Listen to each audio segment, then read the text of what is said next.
السلام عليكم ورحمة الله وبركاته. أعوذ بالله من الشيطان الرجيم. بسم الله الرحمن الرحيم.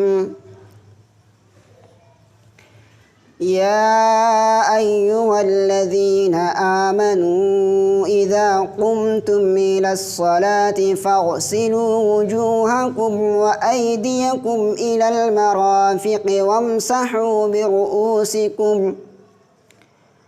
وامسحوا برؤوسكم وأرجلكم إلى الكعبين، وإن كنتم جنبا فاطهروا، وإن كنتم مرضى أو على سفر أو جاء أحد منكم من الغائط أو لامستم النساء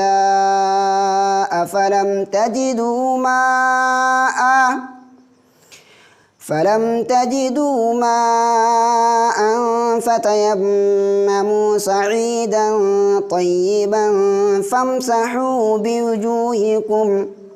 فامسحوا بوجوهكم وأيديكم منه، ما يريد الله ليجعل عليكم من حرج ولكن يريد ليطهركم وليتم نعمته عليكم لعلكم تشكرون.